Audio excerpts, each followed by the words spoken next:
Hello everyone, I welcome you all in my science academy YouTube channel.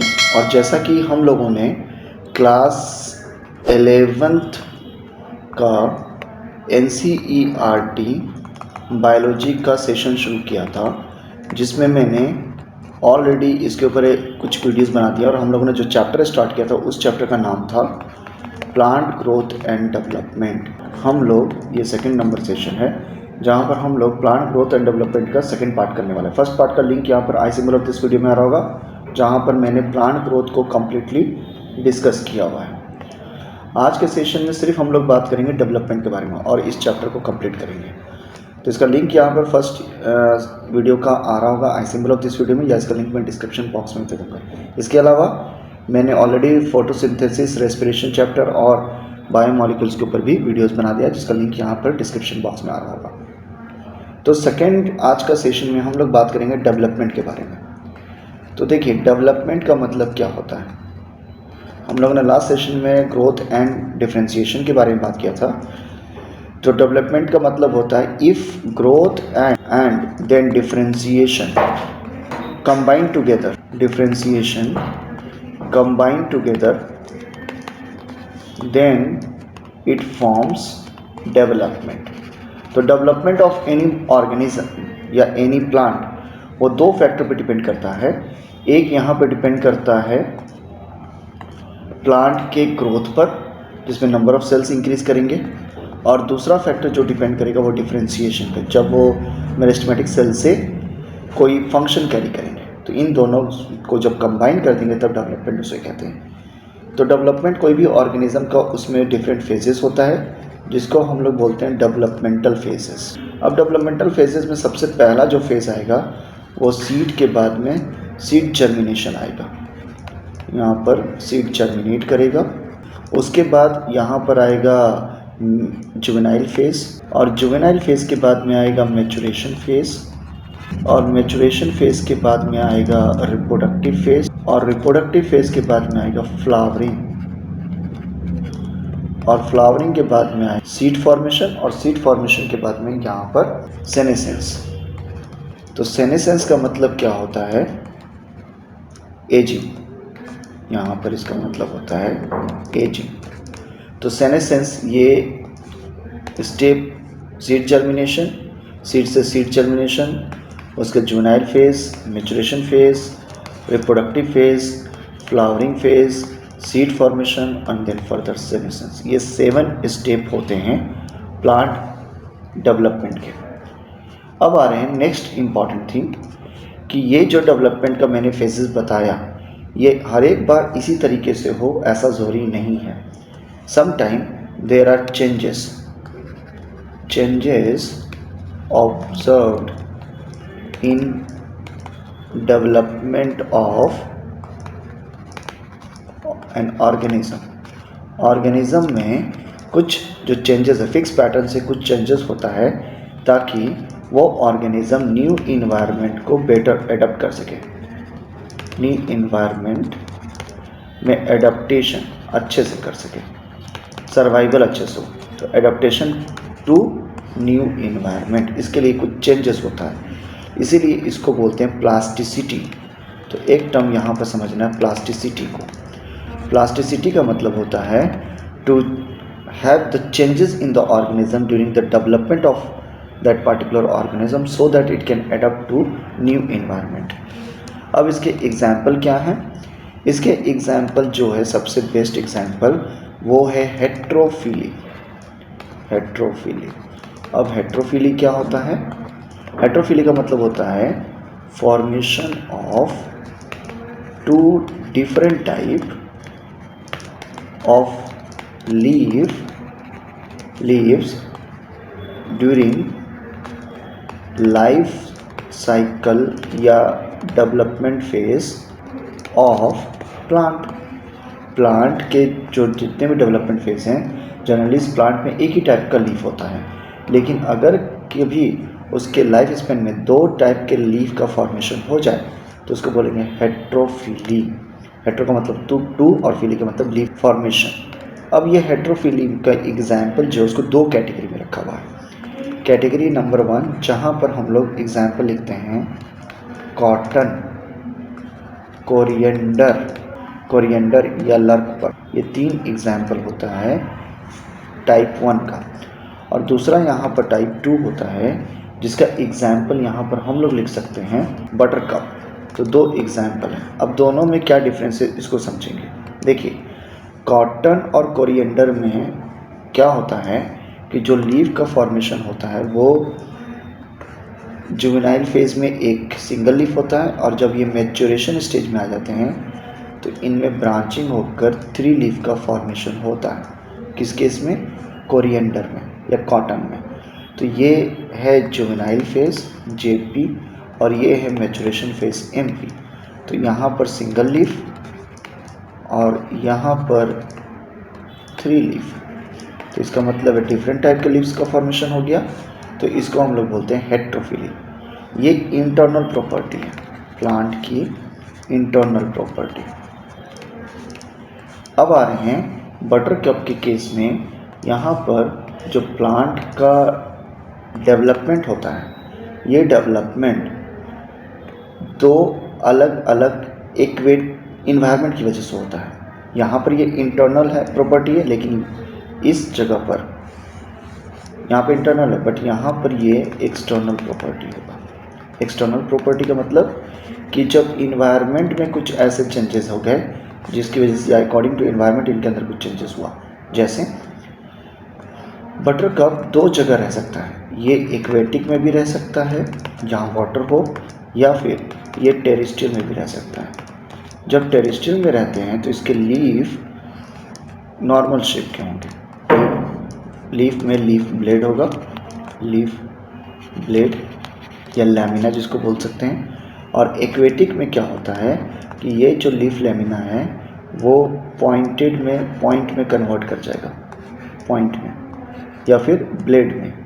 तो ये इनका surface area कम हो गया, सरफेस एरिया डिक्रीज हो गए, तो जिसकी वजह से जब फ्लो ऑफ वाटर होगा तो इनमें लेस हिंड्रेंस क्रिएट होगा, जिसकी वजह से मैकेनिकल इंजरी कम होगा। तो ये सरफेस एरिया क्यों डिक्रीज़ कर देते हैं? क्योंकि ये मैकेनिकल इंजरी से बचना चाहते हैं। होप सो ये क्लियर है। और यहाँ पर सरफेस एरिया हाई होगा क्योंकि ये टेरेस्ट्रियल में है, तो फोटोसिंथेसिस ज़्यादा करेंगे, इनमें कोई प्रॉब्लम मैकेनिकल इंजरी के यहाँ पर नहीं है। तो 2 तरह का जो लीफ फॉर्म कर रहे हैं इनके प्लांट के बॉडीज़ में, लेकिन यहाँ पर इन्वायरमेंट के अकॉर्डिंग चेंजेस है। तो ये एक्सटर्नल प्रॉपर्टी में आएगा, ऑल्दो ये भी हेटेरोफिली है। तो ये 2 एग्जाम्पल को समझना है प्लास्टिसिटी में। अब आ रहे हैं हम लोग कि ये जो डेवलपमेंट हम लोगों ने देखा, डेवलपमेंटल स्टेज जिसमें ग्रोथ और डिफ्रेंशिएशन दोनों इन्वॉल्व होगा, उसके लिए 2 फैक्टर रिस्पॉन्स हैं। एक होगा एक्सटर्नल फैक्टर और एक होगा इंटरनल फैक्टर। एक्सटर्नल फैक्टर में आएगा प्रेजेंस ऑफ एयर, वाटर या न्यूट्रिएंट, टेम्परेचर या लाइट, ये सारे फैक्टर आ जाएंगे। हम लोग को यहाँ पर एक्सटर्नल फैक्टर नहीं पढ़ना है, एक्सटर्नल फैक्टर पढ़ेंगे क्लास 12 में इकोलॉजी में एबायोटिक फैक्टर में। हम लोग को अभी पढ़ना है इंटरनल फैक्टर। इंटरनल फैक्टर में यहाँ पर जीन रिस्पॉन्सिबल है, और जीन बेसिकली कोई प्रोडक्ट बनाएगा और उस प्रोडक्ट को हम लोग बोलेंगे plant growth regulator. Plant growth regulator जिसका दूसरा नाम है फाइटोहॉर्मोन और उसका तीसरा नाम है प्लांट ग्रोथ हार्मोन। तो नेक्स्ट टॉपिक स्टार्ट कर रहे हैं, प्लांट ग्रोथ हार्मोन। हार्मोन होता क्या है? ये ऑर्गेनिक मॉलिक्यूल होते हैं, organic molecule which in very small quantity cause major changes और रेगुलेट फिजियोलॉजिकल कंडीशन या फिजियोलॉजिकल फंक्शन ऑफ प्लांट या organism whose site of synthesis and site of action are distinct या फिर distantly apart। तो hope so ये clear है। तो यहाँ पर देखिए क्या लिखा हुआ है कि ये ऑर्गेनिक मॉलिक्यूल होता है, ये बहुत स्मॉल क्वांटिटी में चाहिए, जो मेजर चेंजेस करता है फिजियोलॉजिकल फंक्शन को किसी भी ऑर्गेनिज्म को रेगुलेट करने में, और इसका site of synthesis and site of action अलग अलग होगा। अब यहाँ पर प्लांट ग्रोथ हार्मोन जो होते हैं वो 2 तरीके का होता है, मतलब इसको हम लोग हार्मोन को 2 मेजर कैटेगरी में डिवाइड कर सकते हैं। पहला है पॉजिटिव रेगुलेटर या पॉजिटिव इफेक्ट, और दूसरा है नेगेटिव इफेक्ट।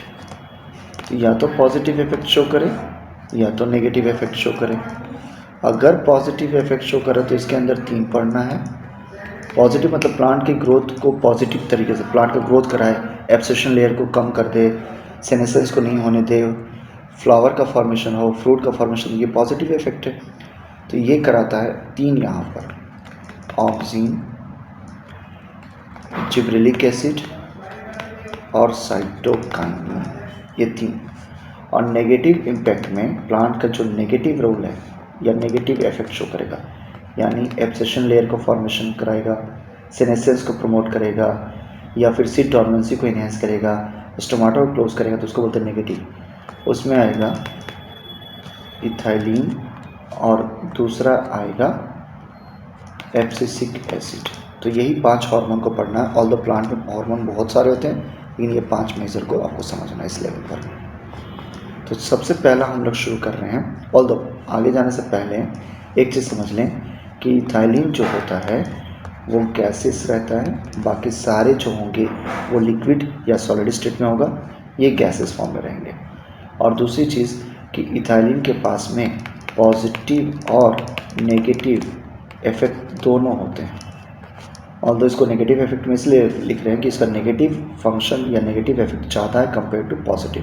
बाकी स्ट्रिक्टली पॉजिटिव है, ये स्ट्रिक्टली नेगेटिव है, लेकिन ये दोनों पॉजिटिव और नेगेटिव दोनों, ठीक है। अब आ रहे हैं सबसे पहले precursors of this hormone. Precursors का मतलब हो रहा है, मैं बात कर रहा हूँ सबस्ट्रेट्स का, कि ये किससे बना होता है। तो यहाँ पर ऑक्सीन के बारे में अगर बात करें तो ऑक्सीन में होता है प्रिकर्सर इंडोल एसिटिक एसिड या इंडोल रिंग, और इंडोल रिंग आता है ट्रिप्टोफैन से, जो एमाइनो एसिड है, एरोमेटिक एमाइनो एसिड है। तो पहला हो गया ऑक्सीन। अब आ रहे हैं दूसरा, कि दूसरा जो यहाँ पर रहता है वो होता है जिब्रेलिक एसिड।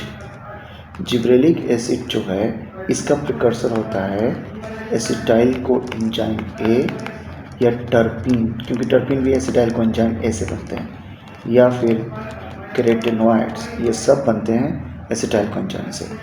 तो तीनों इसके ऑप्शन होंगे। उसके बाद में जिब्रेलिक एसिड के बाद में आते हैं साइटोकाइनिन।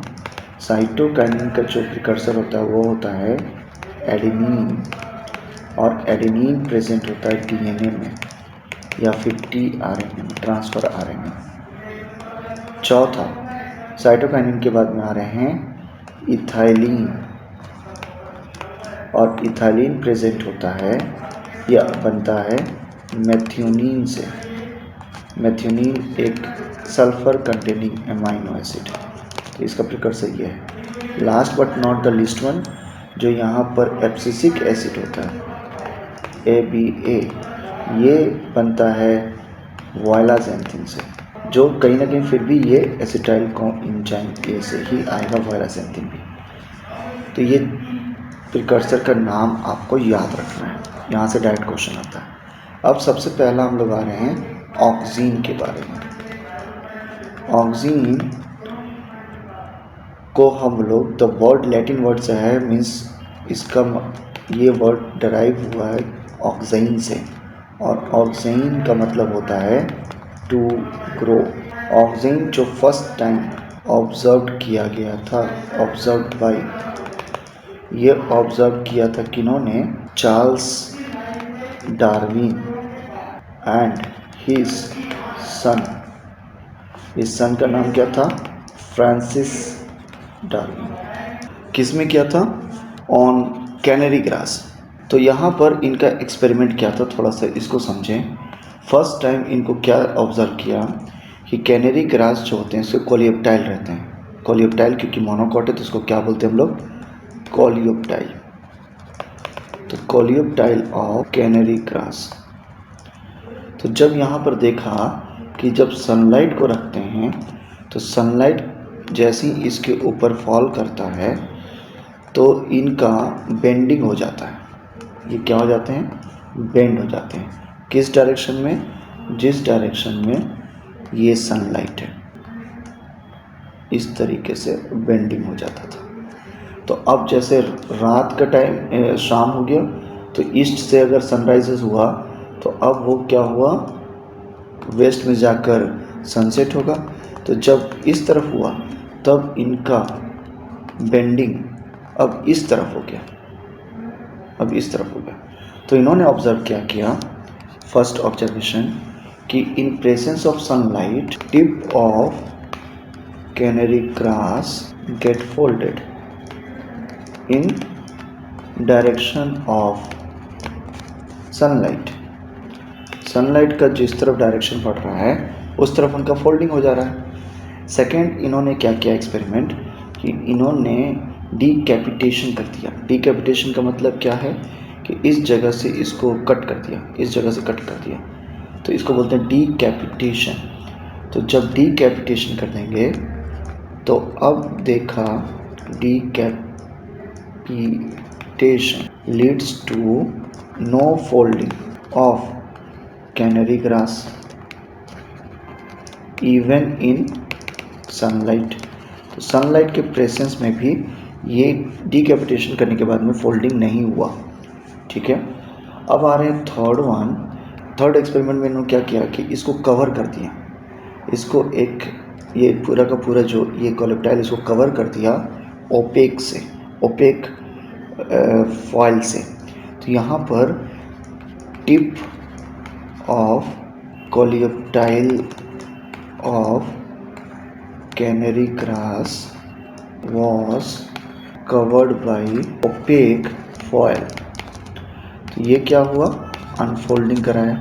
यहाँ पर ये करने से क्या होगा, अब सनलाइट नहीं पड़ रहा है क्योंकि ये पूरा का पूरा कवर्ड हो गया, तो ये अनफोल्डिंग या अनबेंडिंग कराया, यानी या फिर कह सकते हैं no bending, no bending.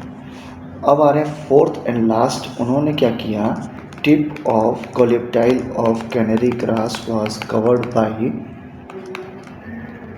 Transparent glass, जिसकी वजह से बेंडिंग हो गया, इस बार बेंडिंग हो गया। ठीक है, तो इस बार बेंडिंग हो जाने की वजह से इस बार बेंडिंग हो गया। तो ये चार इनके ऑब्जर्वेशन थे। तो इससे एक चीज़ समझ में आ गया कि समथिंग, इन चारों एक्सपेरिमेंट से या ऑब्जर्वेशन से ये समझ में आ गया कि something is produced in presence of sunlight at tip of canary grass that leads to folding of tip। तो ये जो ऑब्जर्वेशन यहाँ पर दिखा, ये यहाँ पर चार्ल्स डार्विन का ऑब्जर्वेशन था, लेकिन अनफॉर्चुनेटली ये समथिंग को आइसोलेट नहीं कर पाए, was not able to isolate। तो यहाँ पर इन साइंटिस्ट का कॉन्ट्रीब्यूशन समझना है। अब आ रहे हैं सेकेंड साइंटिस्ट का कॉन्ट्रीब्यूशन, जिसको बोलते हैं F.W. वेंट। F.W. वेंट ने क्या किया कि इन्होंने डिस्कवर किया, फर्स्ट टाइम डिस्कवर्ड और आइसोलेट कर दिया, आइसोलेट और प्यूरिफाइड यहाँ पर ऑक्सीजन, और तो इसका नाम ऑक्सीजन नहीं लिखा इन्होंने रखा ग्रोथ इन्फ्लुएंसर, क्योंकि ग्रोथ को इन्फ्लुएंस करता था। तो इन्होंने किया कैसे, इन्होंने लिया यहाँ पर कोलियोप्टाइल ऑफ ओट प्लांट। अब सारे प्लांट में ये प्रोडक्शन होगा, सारे प्लांट की प्रॉपर्टी होगी सनलाइट जिस तरफ है उस तरफ बेंडिंग हो जाए। तो इस बार इन्होंने कोलेप्टाइल ऑफ ओट प्लांट लिया और इसको प्लांट कहाँ कर दिया, इसको अगार प्लेट पर लिया, अगार प्लेट पर या अगार जेल पर। देखिए एक्सपेरिमेंट किया कैसे। इन्होंने यहाँ पर ये ओट प्लांट को लिया, ओट प्लांट को, और सनलाइट के प्रेजेंस में इसको रखा। तो ये क्या करेगा, जस्ट लाइक कैनरी ग्रास की तरह ये फोल्डिंग हो चुका, फोल्डिंग हो गया। तो यहाँ पर फोल्डिंग हो गया तो इसका मतलब है कि कुछ यहाँ प्रोड्यूस हुआ होगा, कुछ प्रोड्यूस हुआ होगा। तो ये क्या किया, अब इन्होंने इसको कट कर दिया, इस पूरे पोर्शन को, और इस कट पोर्शन को अगार के जेल पर लगा दिया, अगार जेल। तो जब ये वाला पोर्शन को यहाँ लगाएंगे इस तरीके से, ये एक फोल्डेड वाला यहाँ पर लगा दिया, तो अब जब यहाँ पर जो भी मॉलिक्यूल का सिंथेसिस हुआ था ऑक्सीजन का इनके अंदर, वो सब क्या हो जाएगा, ये बाहर आ जाएगा डिफ्यूज़न से, क्योंकि अगार जेल पे तो वैसा उसका ऑक्सीजन का है नहीं कॉन्सेंट्रेशन, ये डिफ्यूज़ करके बाहर आ गया। तो डिफ्यूज़ करने के बाद में अब क्या किया, इसको हटा दिया, अब उसके बाद में इसको हटा दिया, और अब जब हटा दिया तो अब ऑक्सीजन इस जेल पर है, इसके छोटे छोटे ब्लॉक्स बना दिए, इसको कट कर दिया, जिसकी वजह से यहाँ पर ये छोटे छोटे ब्लॉक्स बन गए। अब इस ब्लॉक्स में ऑक्सीजन है। अब इन्होंने क्या किया कि जो कट किया हुआ था डीकैपिटेशन वाला ओट प्लांट, ये इसके ऊपर ये ब्लॉक लगा दिया, और इस ब्लॉक में है क्या, ऑक्सीजन। इसमें क्या है, ऑक्सीजन। तो ये ब्लॉक कंटेनिंग ऑक्सीजन, अगर ब्लॉक कंटेनिंग ऑक्सीजन क्या करा दिया, बेंडिंग, ये बेंडिंग करा दी। ये इसी तरीके से इन्होंने आइसोलेट किया, FW बेंट। ओके, तो इनका कंट्रीब्यूशन समझ में आ गया, फर्स्ट टाइम इन्होंने डिस्कवर किया। अब आ रहे हैं थर्ड साइंटिस्ट का कंट्रीब्यूशन, ए पाल। इन्होंने बेंडिंग करा दिया, bending in coleoptile of decapitated plant in night. इन्होंने नाइट के टाइम पे करा दिया, डे के टाइम में नहीं कराया, इन्होंने नाइट के टाइम में। क्यों नाइट के टाइम में कराया, ये पहले डीकैपिटेटेड वाला लिया, और यहाँ पर सनलाइट की ज़रूरत ही नहीं है, क्योंकि इन्होंने क्या किया, अगार ब्लॉक को लिया, और इस अगार ब्लॉक में ऑलरेडी ऑक्सीजन है, और इन प्रेजेंस ऑफ नाइट ये क्या कर दिया, बेंडिंग। इसका मतलब है कि सनलाइट की ज़रूरत नहीं है, सिर्फ किसकी ज़रूरत है, ऑक्सीजन। ऑक्सीजन अगर आप आर्टिफिशियल तरीके से देते हो तो वो क्या करा देगा, बेंडिंग करा दे। तो यहाँ पर ए पाल का कंट्रीब्यूशन समझ में आ गया। अब आ रहे हैं फोर्थ यहाँ पर साइंटिस्ट थे जिनका नाम था बॉयसन एंड जेन्सेन। इन्होंने क्या किया, इन्होंने 2 एक्सपेरिमेंट किए। पहला experiment, gelatin gel was used for oxygen synthesis. तो ऑक्सीजन के सिंथेसिस के लिए जेलेटिन लिया, और दूसरा यहाँ पर इन्होंने माइका प्लेट एक्सपेरिमेंट किया। Yes, mica plate experiment. तो हम लोग को माइका प्लेट एक्सपेरिमेंट को समझना है। इन्होंने क्या किया कि इन्होंने कैनरी ग्रास को लिया, इन्होंने प्लांट को लिया। अब प्लांट में यहाँ पर जब सनलाइट पड़ रहा है, सनलाइट, तो ये ऑब्वियसली बात है कि ये वाला पोर्शन की तरफ ज़्यादा सनलाइट होगा, क्योंकि ये वाला क्लोजर एंड है या फिर एक्सपोज्ड एंड है, ये वाला अनएक्सपोज्ड है, तो इसको हम लोग बोलते हैं डार्क एंड, और इसको वाला इस तरफ जिधर एक्सपोज हो रहा है इसको बोलते हैं लाइटर एंड, लाइट एंड। तो अब यहाँ पर इन्होंने ये सोचा कि किस डायरेक्शन में बन रहा है ऑक्सीजन का सिंथेसिस, किस डायरेक्शन में हो रहा है, क्या पूरे में हो रहा है या डार्कर साइड में हो रहा है या लाइटर साइड में। तो इसको फाइंड आउट करने के लिए इन्होंने माइका प्लेट को इंसर्ट किया। सपोज़ ये माइका प्लेट है, इस माइका प्लेट को यहाँ इंसर्ट कर दिया, और ये एक्सपेक्टेड रिजल्ट था। एक्सपेक्टेड क्या था एक्सपेक्टेड रिजल्ट कि ऑक्सीजन उस साइड में बन रहा है जिस साइड में लाइट का एक्सपोज हो रहा है, लाइट एक्सपोज हो रहा है, तो ऑक्सीजन का सिंथेसिस इधर हो रहा होगा। तो ऑक्सीजन का सिंथेसिस इधर होगा तो ये माइका प्लेट उस ऑक्सीजन को पास नहीं करने देगा, जिसकी वजह से ये अनफोल्डिंग ही रहना चाहिए। तो एक्सपेक्टेड रिजल्ट था कि अनफोल्डिंग हो, because mica plate will not allow oxygen to pass. लेकिन यहाँ पर सरप्राइज हो गए कि जब इनको एक्चुअल रिजल्ट मिला, एक्चुअल रिजल्ट में ये सरप्राइज हो गए कि यहाँ पर फोल्डिंग हो गया, फोल्डिंग हो गया। इसका मतलब है कि ऑक्सीजन लाइटर साइड में नहीं बन रहा, एक्सपोज साइड में नहीं बन रहा, डार्कर साइड में बन रहा था। तो सेकेंड एक्सपेरिमेंट में इन्होंने क्या किया कि इस टाइम इस वाले माइका प्लेट को डार्कर एंड में लगाया, ये है डार्कर एंड, और यहाँ पर फिर से सनलाइट पड़ रहा है, इसको सनलाइट में रखा और अब देखा कि इसका क्या हुआ। तो एक्सपेक्टेड रिजल्ट ये था कि यहाँ पर माइका यहाँ पर फोल्डिंग हो जाना चाहिए, फोल्डिंग हो जाना चाहिए, क्योंकि एक्सपेक्टेड ये था कि इस तरफ बनना चाहिए था ऑक्सीजन, लेकिन एक्चुअल में रिजल्ट क्या हो गया, अनफोल्डिंग। तो अनफोल्डिंग रिजल्ट ये शो करता है कि यहाँ पर ऑक्सीजन का सिंथेसिस कहाँ हो रहा है, डार्कर एंड में। ये माइका प्लेट अलाउ नहीं कर रहा है कि ऑक्सीजन वहाँ से पास करे। तो this is called mica plate experiment. तो इससे कंक्लूजन क्या हुआ, इससे कंक्लूजन ये हुआ कि oxygen synthesized eight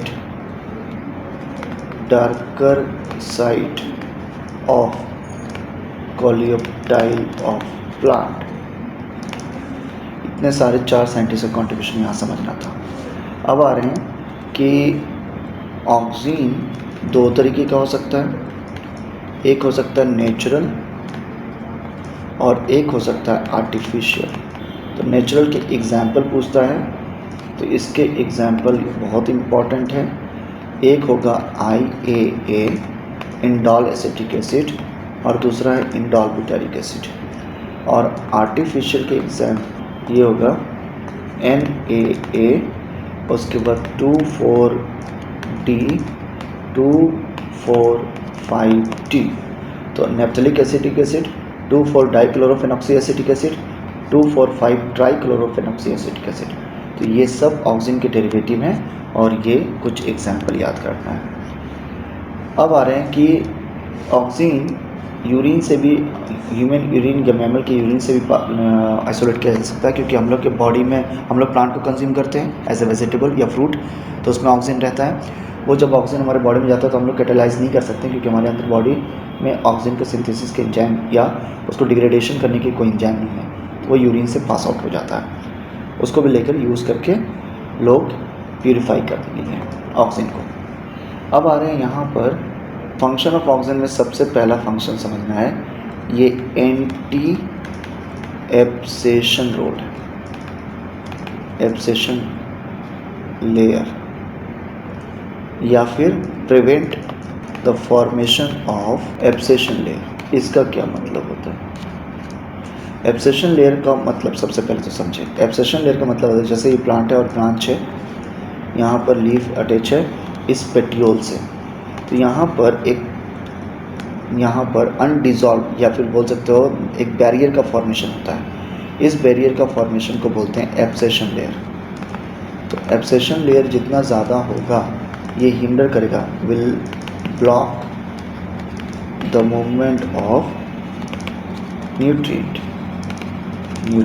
plus water. तो ये न्यूट्रिएंट और वाटर के मूवमेंट को ब्लॉक करते हैं, जिसकी वजह से ये पूरा का पूरा एक टाइम में ब्लॉक हो जाएगा, जिसकी वजह से ये सेनेसेंस कॉज कर देंगे, प्लांट की डेथ कर देंगे, प्लांट डेथ, क्योंकि उनको न्यूट्रिएंट और वाटर नहीं मिलेगा, तो प्लांट बॉडी इज़ और दैट पार्ट इज़ डेड। तो जब ऑक्सीजन का स्प्रे करते हैं तो ऑक्सीजन एंटी एब्सेशन लेयर को प्रमोट करता है, यानी ये प्रिवेंट करता है फॉर्मेशन ऑफ एब्सेशन लेयर, और एब्सेशन लेयर बना भी है तो उसको डिसॉल्व कर देगा। ये पहला फंक्शन है, पॉजिटिव रोल। अब आ रहे हैं सेकेंड वन। सेकेंड वन को कहते हैं हम लोग यहाँ पर एपिकल डोमिनेंस, यानी ये ग्रोथ कराता है, growth of tip of shoot. अच्छा, ऑक्सिन का सिंथेसिस कहाँ होता है? तो टिप ऑफ ग्रोइंग पॉइंट पर होता है, या तो शूट एपिकल मेरिस्टम पे हो या रूट एपिकल मेरिस्टम पे हो, वहाँ पर ऑक्सिन का सिंथेसिस होता है। तो जब टिप ऑफ शूट पर अगर ग्रो कर रहा है, टिप ऑफ शूट पर है, तो इसकी वजह कि ये क्या होगा, ये कंटिन्यूस ऊपर की तरफ ग्रो करेंगे।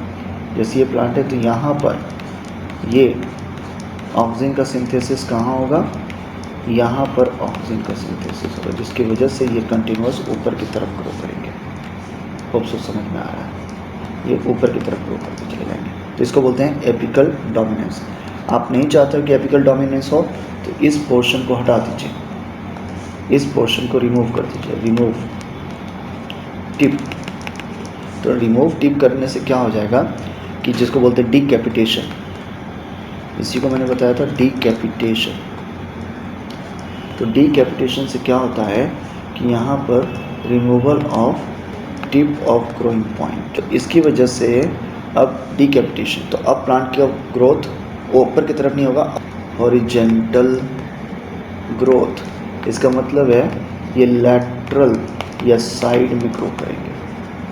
जैसे टी प्लांट हम लोग चाहते हैं कि इसकी हाइट बहुत ज़्यादा नहीं हो, ये शॉर्ट प्लांट हो लेकिन बुशी हो, साइड में फैले, तो इसके टिप को हम लोग क्या करते हैं, रिमूव कर देते हैं, डीकैपिटेशन, जिसकी वजह से एपिकल ग्रोथ स्टॉप कर जाएगा, एपिकल ग्रोथ स्टॉप, और वर्टिकल ग्रोथ से हॉरिजेंटल, अब क्या होने लगेगा, हॉरिजेंटल।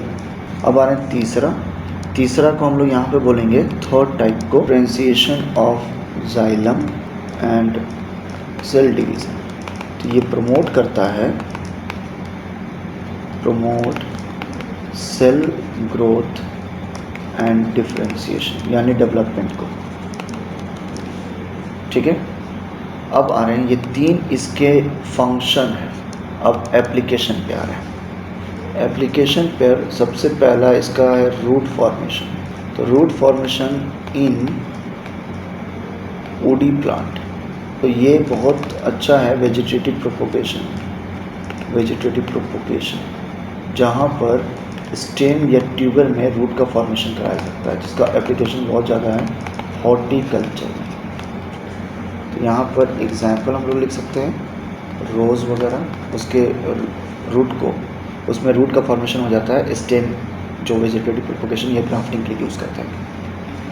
सेकेंड आ रहे हैं, अच्छा, तो यहाँ पर रूट फॉर्मेशन के लिए एग्जाम्पल क्या लिखेंगे, उसका एग्जाम्पल होगा NaA आर्टिफिशियल है, और एक है IPA नेचुरल है। अब अरे रूट फॉर्मेशन के बाद में सेकेंड वन फ्लावर फॉर्मेशन। देखिए, फ्लावर फॉर्मेशन कराता है लो कॉन्सेंट्रेशन ऑफ ऑक्सीन। ये क्या कराएगा, फ्लावर फॉर्मेशन किस में कराता है, तो एग्जाम्पल होगा पाइन एप्पल एंड ग्रेप्स में और पाइन एप्पल या लीची या इवन लीची, इसमें ये लो कॉन्सेंट्रेशन ऑफ फ्लावरिंग कराता है।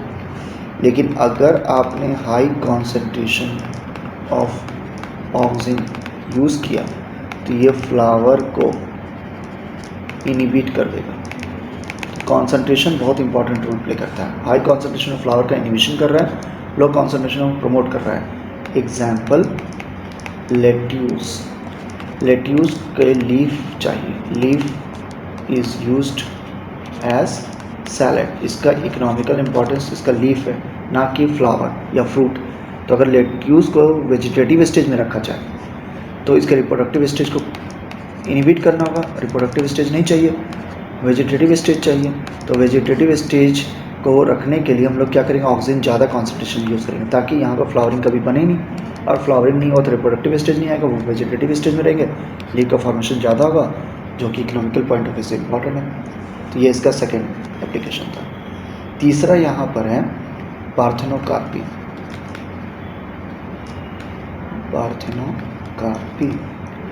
पार्थेनोकार्पी का मतलब होता है formation of fruit without fertilisation,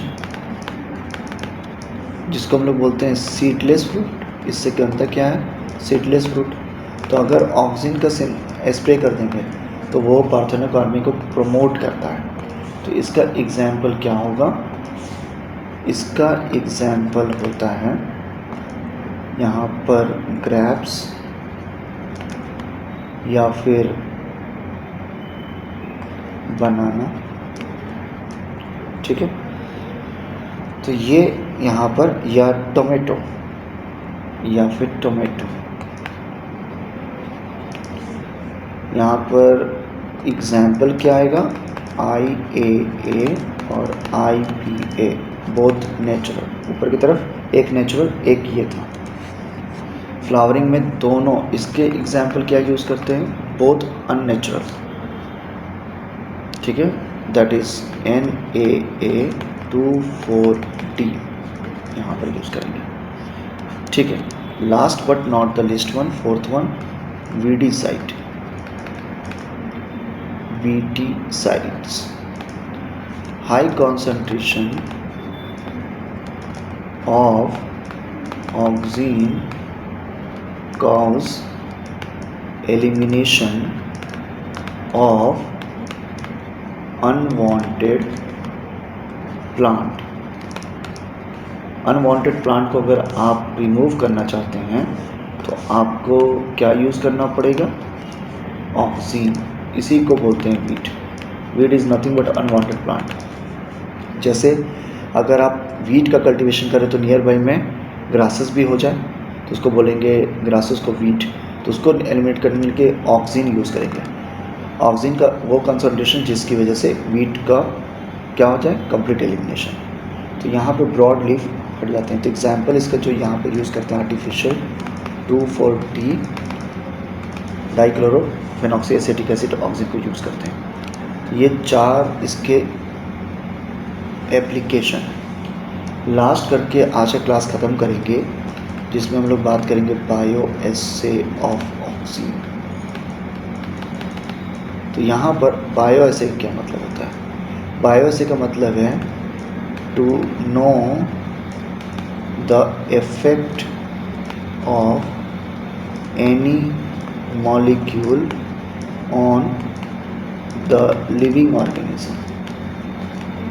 कोई भी और मॉलिक्यूल का, चाहे वो ड्रग हो, मेडिसिन हो, और लिविंग ऑर्गेनिज्म पे खिलाने पर या उसके डोज देने पर क्या इफेक्ट हो रहा है उस लिविंग ऑर्गेनिज्म पर, उसको एनालिसिस करते हैं, उसको बोलते हैं बायोएसे। तो अब मैं अगर बायोएसे ऑफ ऑक्सीजन बोल रहा हूँ तो यानी मतलब यहाँ पर ये एनी मॉलिक्यूल में क्या हो गया, आ गया ऑक्सीजन, और लिविंग ऑर्गेनिज्म यहाँ क्या हो जाएगा, प्लांट। तो इसको बोलते हैं बायोएसे ऑफ ऑक्सीजन। तो यहाँ पर हम लोग किसके ऊपर ऑक्सीजन का टेस्ट करेंगे, यहाँ पर हम लोग टेस्ट करते हैं एवेना कर्वेचर एसे। एवेना कर्वेचर एसे। तो एवेना प्लांट पर जब ऑक्सीजन डालेंगे तो वो क्या हो जाएगा, बेंडिंग। तो कितने कॉन्सेंट्रेशन में ये बेंड हो रहा है हम लोग बता सकते हैं। ऑक्सीजन का क्या कॉन्सेंट्रेशन चाहिए जिसकी वजह से बेंडिंग हो जाए, तो इसको बायोएसे ऑफ ऑक्सीजन बोलते हैं। दूसरा हम लोग बोलते हैं रूट इनहिबिशन एसे। अब आपको मालूम है कि ये रूट को फॉर्मेशन करा रहा है, यहाँ पर रूट फॉर्मेशन। तो किसी प्लांट में रूट नहीं बना है तो अगर ऑक्सीजन डालेंगे तो क्या हो जाएगा, रूट फॉर्मेशन। तो root formation in root inhibition plant या इनहिबिटेड प्लांट में, that is called bioassay of oxygen. तो बस आज के सेशन में इतने ही तक रखेंगे। नेक्स्ट सेशन में बाकी हार्मोन्स और वनलाइजेशन एंड फोटोप्लियोटिज्म को करेंगे। Thanks a lot for watching for today session. Next session में हम लोग इसके आगे बात करेंगे। तो इस वीडियो को लाइक कीजिए, कमेंट कीजिए और अपने फ्रेंड के साथ शेयर कीजिए। तो मिलते हैं नेक्स्ट वीडियो में, तब तक के लिए बाय बाय, टेक केयर।